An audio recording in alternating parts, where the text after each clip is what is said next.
distinguished guests, good afternoon. The rule of law is one of the most bandied about terms, and I do not propose to add any more to what has already been said about the rule of law. In modern democratic state, the rule of law entails the following. 1. Laws are made through a proper, regulated process by a legislature elected by the citizens of a country. 2. Laws are enforced equally, irrespective of whether one is rich or poor, influential or powerless, politically well-connected or otherwise. 3. Where breaches of the law occur, the imposition of penalties is done by a judiciary independent of the executive or by a tribunal or authority subject to the supervision of that judiciary. The relationship between the rule of law and a successful anti-corruption regime is a symbiotic one. One cannot exist without the other. Where corruption is tolerated and thrives, it is not the rule of law that dominates, but the rule of money or any other form of gratification. Take the example of the speeding driver who pays off for a traffic police officer to refrain from reporting the offense. He has enjoyed a preferential treatment compared to another speeding driver who is charged for speeding and is disqualified from driving as a result. The traffic police officer pockets a little more money than what he is entitled to, and the rule of law dies a little. So where the rule of law is not pursued relentlessly, corruption is allowed to germinate and flourish.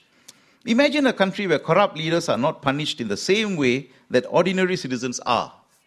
When the people perceive that double standards are employed, the legitimacy of the anti-corruption regime is eroded, and no anti-corruption culture can take root in such a barren ground. What are the key features of Singapore's anti-corruption regime? Broadly speaking, the key aspects of the Singapore model are: 1. Strong political will to combat corruption and incorruptible leadership. 2. An independent, current, and competent anti-corruption agency. 3. Robust laws that cover a wide range of corrupt acts. 4. An impartial and competent prosecutorial agency and judiciary. 5. An upright, efficient, and competitively remunerated civil service.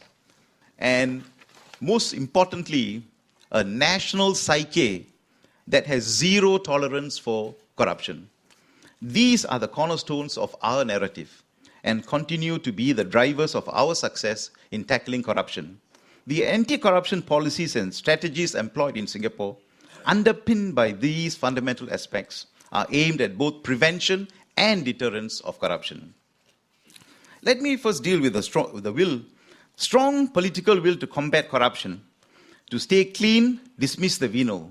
These were the immortal words of the party which came into power in 1959. Let me read this quote, which is very, very defining. The moment key leaders are less than incorruptible, less than stern in demanding high standards, from that moment, the structure of administrative integrity will weaken and eventually crumble.